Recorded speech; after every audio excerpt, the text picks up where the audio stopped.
লাক্সাস গার্ডেনে গিয়ে কী করলাম, কিভাবে গেলাম আর কেমন লাগলো সব থাকছে এই ভিডিওতে। হ্যালো এভরিওয়ান, আমি কেয়া। অনেক দিন আগে বন্ধুদের সাথে লাক্সাস গার্ডেনে যাওয়ার প্ল্যান করি। সিলেটের ভিতরে হওয়ায় আমাদের মেয়েদের জন্য সুবিধা হয়, কারণ এটা একটা গার্লস ট্রিপ ছিল। আমরা লোকালেই যাই কারণ একেবারেই কাছে ছিল। বন্দর থেকে পীরের বাজার লোকালে, তারপর টমটম দিয়ে বা অটোরিক্সা আপনারা যেটা বলেন, আমাদের এখানে টমটম বলা হয়, ওইটা দিয়ে আমরা ডিরেক্ট পৌঁছে যাই লাক্সাস গার্ডেনে। এন্ট্রি ফি নেয় 50 টাকা করে। আমরা অনেকদিন আগে গেছি, জানি না ঠিক এখন বাড়ালো কিনা।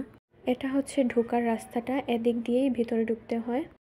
পুরো এরিয়াটাই ভীষণ রকমের সুন্দর ছিল, একদম সবুজে ঘেরা। Every corner is so so so beautiful.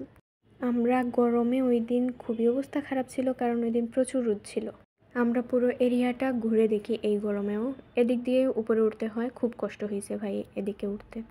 Main আকর্ষণটাই এই উপরে উঠলে দেখা যায় পুরোটা জায়গা এত সবুজাব।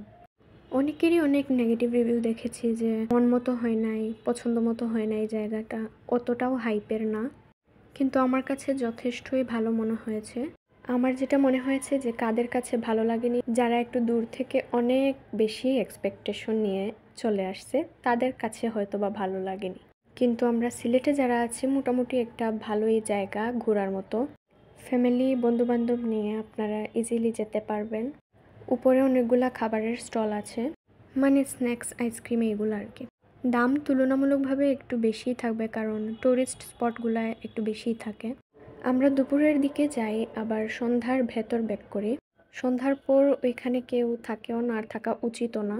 আমি জানি না ঠিক, হয়তোবা সন্ধ্যার সাথে সাথে বন্ধ করে দেয়। শহরের এই যানজট থেকে একটু যদি স্বস্তি পেতে চান তাহলে অবশ্যই ঘুরে আসবেন।